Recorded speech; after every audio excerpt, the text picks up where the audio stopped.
Hi అండి. ఎలాగో దేవి నవరాత్రులు స్టార్ట్ అయ్యాయి కదా, మనకు ప్రసాదాలు చేసుకోవడానికి పెద్దగా టైం ఉండదు. అలాంటప్పుడు 10 నిమిషాల్లో టక్కున ఇలాగా సేమియా పాయసం చేసి అమ్మవారికి నైవేద్యంగా సమర్పించండి. మరి ఇంకెందుకండి ఆలస్యం, రండి వెళ్ళి సేమియా పాయసం చేసి అమ్మవారికి సమర్పించేద్దాం. ముందుగా స్టవ్ మీద ఒక బౌల్ పెట్టుకొని 1/2 లీటర్ పాలు పోసుకుందాం.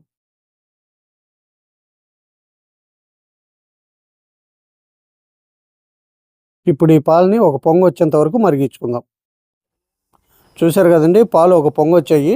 ఇప్పుడు స్టవ్ ఆఫ్ చేసుకొని ఈ పాలని పక్కన పెట్టేసి ఇప్పుడు స్టవ్ మీద ఒక బౌల్ పెట్టుకొని 3 టేబుల్ స్పూన్లు నెయ్యి వేసుకుందాం.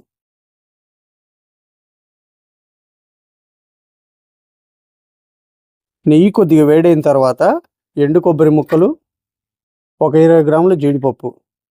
ఇప్పుడు స్టవ్ని సిమ్లో పెట్టుకొని దోరగా వేపుకుందాం.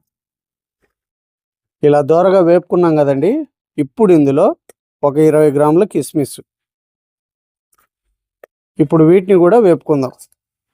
డ్రై ఫ్రూట్స్ని ఇలా వేపుకున్నాం కదా, ఇప్పుడు వేరే బౌల్లోకి తీసుకుందాం. ఇప్పుడు ఇదే నెయ్యిలో 200 గ్రాముల సేమియాని వేసి దోరగా వేపుకుందాం.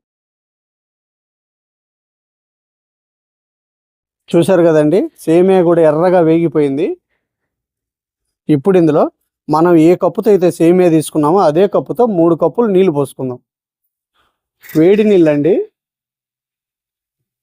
ఇలా కలుపుకున్నాం కదా, ఇప్పుడు స్టవ్ని మీడియం ఫ్లేమ్లో పెట్టుకొని సేమియాని ఉడికించుకుందాం. సేమియా ఉడికిందండి.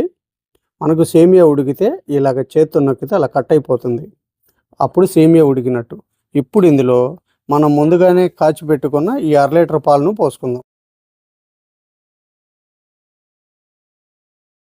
ఇప్పుడు ఇందులోనే మనం ఏ కప్పుతో అయితే సేమియా తీసుకున్నామో అదే కప్పుతో 3/4 కప్పు పంచదార, 1 టీ స్పూన్ ఇలాచీ పౌడరు. ఇప్పుడు స్టవ్ని మీడియం ఫ్లేమ్లో పెట్టుకొని ఒక 5 నిమిషాలు ఉడికించుకుందాం.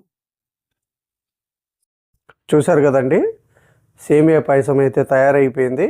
ఇప్పుడు మనం ముందుగానే వేయించి పెట్టుకున్న డ్రై ఫ్రూట్స్ని కూడా వేసుకుందాం. మీరు కూడా నేను చేసిన విధంగా ఒకసారి చేసి అమ్మవారికి నైవేద్యంగా పెట్టండి.